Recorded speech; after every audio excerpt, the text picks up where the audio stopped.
What's up guys, my name is Ace, and today I want to talk about a topic that I actually saw on Reddit in the Advanced Warfare subreddit, and it made me want to do a commentary, and that is replayability. So basically, I'm going to be talking about those little things that keep you coming back for more and more in Call of Duty. I'm going to talk about each of the Call of Duties and the little things that they introduce that help with their replayability. Then I want to talk about sort of Advanced Warfare and the lessons that hopefully they will learn from these. One thing to keep in mind with this commentary is this is actually being recorded before the multiplayer reveal of Advanced Warfare. As you guys may or may not know, I have to stockpile a bunch of videos before I go to Europe because at the time you're watching this video, I will be in Europe. So as I go through this commentary, just keep in mind I haven't seen the multiplayer reveal yet because it hasn't happened yet. So a lot of the things I talk about may already be confirmed or denied, but I don't know it yet because this is being recorded beforehand.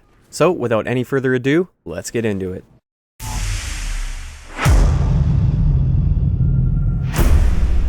Alright guys, so let's hop into Call of Duty 4. This was my very first online multiplayer experience, and I want to talk about what kept me coming back for more in Call of Duty.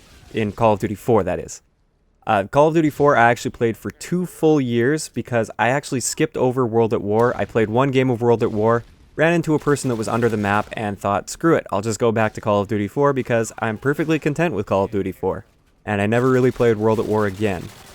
So Call of Duty 4, the thing that kept me coming back for more was their prestige system. It was kind of a one-of-a-kind, brand new thing at the time. You could start from scratch up to 10 times, and it was like buying the game from scratch again, 10 times. So you'd get all the way up to your level 55, I believe it was in Call of Duty 4. Maybe it was 50, I can't even remember. But you'd work all the way up to that, and then you had the option to restart and gain a little bit of prestige, so you'd get that cool icon, and everybody would know the sacrifices you've made to get to that point. And I really liked it because you had to earn those emblems. And also, it kind of forced you to use things that weren't the ideal things for you to use in your class, so you didn't have all the perks unlocked at level 1, or all the guns unlocked at level 1. You had to start with sort of the basics. It didn't give you the worst things to start with. They just weren't the best, and they weren't the perfect things for you, or at least not for me anyways. You started basically from scratch, and you had to work your way up and actually earn the little aspects of your class to make your perfect class. And I really liked that. That kept me coming back for more, because after I'd prestige, I was really excited to play the game again. And I would spend the next few days just grinding my way through those first 30 or so levels until I had the perks that I'm really comfortable with. And then I'd be set for the rest of that, and I'd play with my perfect class for the next 20 levels, and then I'd get to do it all over again if I wanted to. And I really like that prestige system. So that's Call of Duty 4. Now I want to move on to Modern Warfare 2, because like I said, I skipped World at War. So the number one thing that kept me coming back for more in Modern Warfare 2, and actually still keeps me coming back for more because I just picked up a used copy for Xbox, is the kill streaks. Every single game I had something I was working towards. It wasn't just, oh, I'm just playing the game, trying to do as well as I can and trying to win the game. I was trying to earn that chopper gunner, or I was trying to earn that nuke. And it was a huge rush when I actually earned that kill streak, and it still is, even today after earning hundreds of chopper gunners, maybe even thousands, I don't even know. All of those chopper gunners that I've earned, I still get a pretty big rush when I earn a chopper gunner today. And that's the number one thing that keeps me coming back for more in Modern Warfare 2. Now, I know Modern Warfare 2 does have its issues, and some very big issues, basically game-breaking issues, but still, those kill streaks keep me coming back for more because I want to earn them, and they stack, and they're really powerful, and that's basically the reasons for that. And that's the one thing that I feel Modern Warfare 2 did really right when it comes to replayability. So next up, we have Black Ops 1, and this one I didn't play quite as much as I played Modern Warfare 2, but I still really did enjoy this game, and I still do enjoy the game. I just don't really have much interest in returning to it at this point. So the number one thing that I liked that Black Ops 1 did was introducing the combat record, and introducing that combat record to the public, so the public could see, like anybody could see my stats in a lobby. And I actually liked that. I know some people didn't like it, but I liked that ability to sort of show off my skill, or my quote-unquote skill. I'm doing the little air quotes with my fingers right now. It doesn't necessarily represent skill. I've talked about stats before. I'm not saying that having a high kill-death ratio means you're a skilled player suddenly. I'm just saying it gave me something to work towards, and try to sort of improve my stats and track my skill, or not my skill, track my stats as I progress through the game. And it's not that I play for kill-death ratio or anything, so I wasn't playing to try and pad my kill-death ratio. I wasn't camping really hard to do that. I was actually just playing, and I wanted to see my progress and see how much of a better player I was becoming while still rushing around, trying to win games. That was a big thing with the combat record, is it made me really want to win games because I wanted that high win-loss ratio as well as my higher kill-death ratio. So I wanted people to look at my combat record and see that I have a high kill-death ratio, but I'm also not a camper because I play domination all the time, and my win-loss ratio is also quite high. So that's just something that I really liked about Black Ops 1 that kept me coming back for more, was trying to see the progress that I was making with my stats and having that publicly available for people to see. Another little thing that I really liked, and it's a big thing for some people, but I didn't play it too much, was the party games. Black Ops 1 really had a lot of fun with their party games, so like Gun Game, One in the Chamber, Sticks and Stones. That was the first time they'd introduced something like that, and I really enjoyed it, but it just didn't keep me coming back for more as much as some people. I know a lot of people, they played that a lot. They played those party games all the time, and it really kept them coming back for more. So I think that's also something that's worth mentioning in this commentary. Okay, so moving on to Modern Warfare 3. In my opinion, Modern Warfare 3 didn't really bring a whole lot new to the table as far as something that would increase replayability. But they did bring back the things that we've already seen that do improve that replayability in the game. So the only thing I think really worth mentioning that Modern Warfare 3 brought that was new to the table was strike packages, and more specifically, the Specialist Strike Package. That's something that I really enjoyed with that game, and that's what kept me coming back for more, even like 6 or 8 months into the life cycle, was trying to earn that Specialist bonus and become that Super Soldier, and then from there try to earn that Moab. And that was a lot of fun trying to do that. Also, I like the fact that if I wanted to just rush around like crazy and play really recklessly, I could throw on support and still be helpful to my team, so I could be capping flags like crazy, killing enemies all over the place, while dying a fair amount as well, but I could still put up streaks to help my team win. Now, I don't necessarily agree with all the support streaks. I don't think there should be any lethals in that support package, but just the fact that they added those strike packages definitely added to replayability in my mind. Now, moving on to Black Ops 2, I know a lot of people don't really like the fact that I praise Black Ops 2 so much, but it really is my favorite Call of Duty to date, and this isn't me just going back to the last year's Call of Duty and saying, oh, the last one was the best one, and the current one sucks. I always said, like even at the end of Black Ops 2's life cycle, I was saying this is my favorite Call of Duty so far. I really enjoyed Black Ops 2 right to the end, and I can't say the same for a lot of the other Call of Duty games. So I may be a little bit biased here, but I want to talk about the things that kept me coming back for more in Black Ops 2. Now, the first thing was the camos for guns. These were actually worthwhile to unlock. The camos look really cool, and I'm thinking about, like, I'm comparing them to Ghost camos right now. Camos and Ghosts are really underwhelming.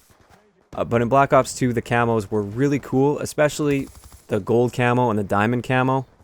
I didn't really like the looks of the diamond camo too much, but the fact that you could work so hard for so long to earn that diamond camo, you could really grind through it because you had to earn gold on every gun in that class. It forced you to use guns that you wouldn't have used otherwise, and it really allowed you to show off the amount of effort that you put in to earn something in the game. So when I was using a diamond camo, it's like I put in, like, I don't know how many dozens of hours to earn the gold camo on every single one of the guns in that class to be able to earn that diamond camo. And that's something that kept me coming back for more for a very long time. I was really excited to hop online and grind out 50 headshots on a gun or something like that, and it really did keep me coming back for more day after day in Black Ops 2. Now, the second thing Black Ops 2 did to add replayability was the medals. So I'm talking the things like the nuclear medals, or relentless, or bloodthirsties, or super kills, mega kills, chain kills. All of those medals that you could earn, those were something that you could work towards in each and every game that you were playing in. So I'd always make it my goal to try and get 3 or 4 Fury kills in a single game. Or I'd try and get up to a super kill in a game. Or maybe I'd try and get a nuclear in a game. Either way, I really like the ability to track things like that, track those little achievements in game, and have that displayed to the world also, so people could see, oh wow, this guy's got this many nuclears, or this guy's got some chain kills. That's pretty impressive. He's probably a good player if he's got this many chain kills. And I just really like that little aspect that Black Ops 2 added, and it appears that Advanced Warfare has added these medals in. I'm sure you guys know, and I'm sure I know by the time you're watching this video because of the multiplayer reveal. But at this point, I've only ever seen that little 5-second teaser that they showed at the end of that campaign trailer, and they did have the Skeet Shooter medal pop up. So I assume they do have medals in Advanced Warfare, but we won't know for sure until the multiplayer reveal, which I'm sure we do know for sure now. And finally, the last thing I want to talk about that added to replayability in Black Ops 2 is League Play. This was like an entirely new game added to the existing game, and I really enjoyed that, and it kind of made it so public matches were now just the warm-up for the real game. And I still really enjoyed the public matches, but we had the League Play, so there was that higher level of competition that you could get into. It did have its issues, like hosts, or like a host booting or whatever it is, the DDoSing, all of that stuff. And that's still a really big issue in League Play, and it basically ruined League Play. But the fact that League Play was there and the way it was organized was very well done in my opinion, and it definitely kept me coming back for more and more over and over again. Alright, so finally, let's talk about Ghosts. And this was actually a little bit of a stretch for me to find something that added to replayability in Ghosts, but the only thing I could really think of, and this isn't even for everyone, it doesn't apply to me, is Clan Wars. Now, I know Clan Wars, for some people really enjoy Clan Wars, they love playing Clan Wars, and that's what kept them coming back for more in Ghosts, and for some people it's still keeping them coming back for more. On the other hand, I feel it actually turned a lot of people away from Ghosts. So it decreased the replayability for some people. And that's me included. If there's a clan war going on, I just go and play a different game. I don't want to play Ghosts and get absolutely stomped on by parties while I'm playing solo. I just completely avoid it during clan wars, and that has actually decreased the replayability for me. But I do acknowledge the fact that for some people, it has improved the replayability. So I'll kind of mention it, but it could go either way. One thing I do want to mention is something I feel they took a big step backwards with in Ghosts as far as replayability, and that is their prestige system. The way the prestige system is now in Ghosts, it's kind of ridiculous. By the time you hit prestige 3, as long as you're somewhat smart with your squad points and you're not blowing it on random things, you can start from level 1 on every new prestige from then on with your perfect class. Every single perk that you want, you can have. Every single gun that you want, you can have. Every single attachment that you want, you can have. And it's kind of ridiculous. It makes it so that the leveling system and prestiging isn't really all that prestigious. You don't sacrifice anything to get that prestige icon. You don't have to start from scratch and grind your way up through the ranks to be able to earn that prestige and to earn that perfect class. You just have it from level 1. So in Ghosts, in my opinion, the levels just became something that happens in the background while you play the game. It's not something you really even need to think about. It just happens. And they kind of ruined replayability as far as the prestige system goes, in my mind. So I really hope for Advanced Warfare they return to sort of a similar system to the previous Call of Duties. I am totally open to some new things, some brand new design. I just hope it's something that actually helps with replayability rather than hurts replayability. So for Advanced Warfare also, I just want to see something new. I'm a little bit cautiously optimistic, I'll say, about their exo abilities. I don't feel like these exo abilities are going to add much as far as replayability goes. They may make the game more fun for sure, but as far as replayability goes, that's just a gameplay mechanic that they're adding. It's just like the slide in Ghosts or the lean in Ghosts. The slide doesn't make me want to play Ghosts right now. I don't want to jump onto Ghosts because the slide option is there. Or if Advanced Warfare were out, I don't think I'd want to actually hop on and play Advanced Warfare just because there is a super jump ability or a double jump ability.